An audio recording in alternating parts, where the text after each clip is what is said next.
Bonjour, je m'appelle Marc Mboulé, je suis ingénieur en aquaculture et je vous souhaite une bienvenue sur ma chaîne YouTube Marc Mboulé. Nous allons parler du comment la diaspora doit s'y prendre pour maîtriser en fait ses projets, pour pouvoir mieux gérer ses projets en Afrique. Comment la diaspora doit s'y prendre pour pouvoir mieux gérer ses projets en Afrique. Je vais revenir clairement parler de ce sujet après le générique.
Ok, salut à tous, comme je vous expliquais à l'entame de cette vidéo, nous allons parler de la technique ou du moins de la méthode que les personnes qui se trouvent dans la diaspora doivent utiliser pour pouvoir mieux gérer leurs projets en Afrique.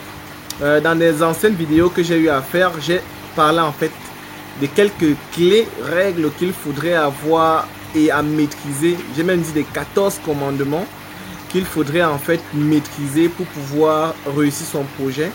Je l'avais appliqué dans la pisciculture dans le passé, mais j'aimerais que vous puissiez l'utiliser pour les autres projets.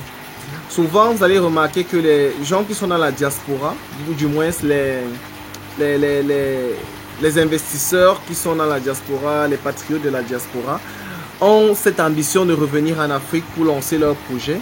Mais parfois, ils sont butés parce qu'ils ne peuvent pas quitter le lieu où ils sont pour venir suivre les différents projets ici en Afrique. Du coup, ils envoient de l'argent, ils envoient des équipements et il se trouve que ces équipements et ces argents-là se retrouvent souvent détournés, soit par les membres de leur famille, soit par des amis, soit par des connaissances ou du moins, vraiment, ils n'arrivent pas à s'en sortir parce qu'il y a toujours un peu de vol. Et du coup, ils sont découragés, ils mettent beaucoup d'argent et ils n'ont pas de résultats, ils n'ont pas de bénéfices et ça décourage. Donc du coup, ils ne veulent plus se lancer dans des projets beaucoup plus du type agro-pastoral parce que c'est là où ils veulent beaucoup veulent se lancer dedans parce que c'est l'avenir du monde, mais ils se retrouvent souvent beaucoup volés et ça crée souvent des grosses arnaques qui découragent plus d'un. Donc aujourd'hui, j'ai envie de vous présenter 3 méthodes qui vous permettront de mieux gérer vos projets piscicoles et agricoles en général lorsque vous êtes en Europe et que vous voulez vous lancer dans ces domaines-là dans la pisciculture.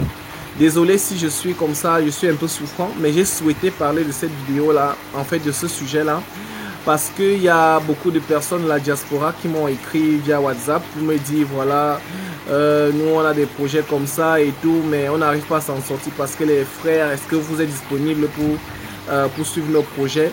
Et si je vous dis oui, je serai aussi en train de vous mentir parce que parfois je gère d'autres projets et si je veux me disperser, je deviens un peu malhonnête parce que je ne vais pas pouvoir suivre bien votre projet. Mais lorsque je vous dis que je serai disponible pour telle période, là, je serai disponible. C'est juste que la majorité des personnes qui sont en Afrique essaient de vouloir tout faire au même moment. Donc, voici les 3 méthodes que vous devez utiliser pour pouvoir maîtriser votre projet piscicole. Je parle surtout de la diaspora et aussi de certaines personnes qui sont occupées et qui sont au pays, mais qui sont occupées et n'arrivent pas à suivre eux-mêmes leur projet. Il y a 3 raisons, il y a 3 méthodes. La première méthode, vous faites sous-traiter votre projet. Vous avez un projet, c'est vrai, c'est votre projet, mais vous n'êtes pas toujours obligé de le faire. Il y a des entreprises qui existent actuellement, brevetées, qui sont équipées d'un ensemble d'éléments permettant de suivre au maximum les projets que vous avez. Donc, Vous allez voir des entreprises qui sont représentées au pays, qui travaillent avec la diaspora, pour pouvoir suivre les différents projets, que ce soit des projets du type agricole, que ce soit des projets du type des bâtiments immobiliers. Ces entreprises-là sont là uniquement pour suivre ces projets-là. Ça veut dire même si vous envoyez de l'argent, ces entreprises doivent vous rendre compte. Ces entreprises cherchent des partenaires avec qui travailler de manière technique et ils vous rendent compte de manière professionnelle parce qu'ils ont un résultat que vous attendez. Donc du coup, ils ont besoin d'avoir des chiffres clairs. Je vais mettre le lien d'une entreprise que je connais qui peut vous aider dans ce sens-là en description. Ensuite, maintenant, la deuxième technique, c'est que vous devez tout faire. Si vous n'avez pas cette entreprise-là, vous devez tout faire pour avoir une personne de confiance. Vous savez, on a souvent peur d'envoyer de l'argent en Afrique, mais il y a des personnes qui s'en sortent. Parce que quoi? Parce qu'ils ont trouvé des personnes de confiance. Pour trouver des personnes de confiance, ce n'est pas du jour au lendemain. Il faut prendre du temps. Donc, pour ceux qui ont des projets, ils doivent commencer à parler de leurs projets à leur entourage, à leur famille, aux amis même qui sont là-bas, qui veulent déjà descendre au Cameroun et qui peuvent les aider. Et vous allez voir que autour de vous, il y aura une personne vraiment très intéressée qui voudra en fait vous aider à mettre ce projet sur pied. Et ce genre de personnes, on les compte au bout des doigts, mais c'est très important de pouvoir les avoir parce que ces personnes-là vous aideront à atteindre un meilleur résultat dans votre projet. Mais de manière préférentielle, je vais vous conseiller de vous fixer sur les femmes en fait. J'ai fait quelques expériences là-dessus, c'est pourquoi je vous propose que lorsque vous voulez vous engager dans ce genre de projet, il faudrait avoir des femmes, mais des femmes sérieuses, donc des personnes qui sont capables de suivre ces projets vraiment très sérieuses. Et je mets beaucoup plus un accent sur les femmes parce que les femmes, dans le sens général, elles sont plus honnêtes. Le fait qu'elles vous rendent compte tout le temps, qu'elles vous donnent des informations claires, justes, c'est ça qui est important.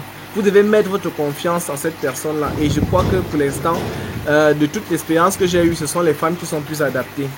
Ensuite, vous devez donc connaître que il y a une troisième méthode, c'est que si vous avez des projets en Afrique dans ce cadre-là, faites ce que vous avez à faire en Europe, rentrez vous-même et venez suivre votre projet. Ça, c'est la troisième méthode.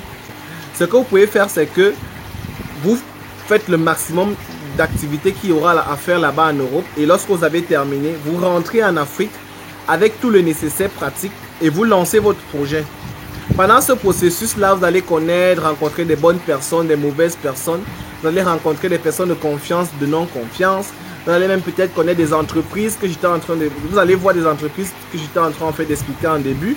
Vous allez pouvoir prendre le temps de bien maîtriser ces personnes-là et avancer dans votre projet. Donc, voilà les trois méthodes que je vous ai proposées. À vous de faire votre choix. Si vous avez d'autres méthodes que vous maîtrisez, surtout ceux de la diaspora, vous pouvez laisser en commentaire. Et ceux qui auront besoin, beaucoup de personnes qui ont besoin de ces conseils-là, en fait, viendront lire les commentaires et ils vont appliquer ces conseils-là. Ça pourra en fait aider les uns et les autres à réaliser leur projet de rêve. Et moi, je serai là pour pouvoir catalyser cela.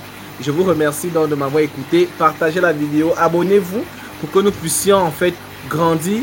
Et comme je vous ai dit, partager, ça me permet de grandir. Et comme je grandis, je vous donne du bon contenu.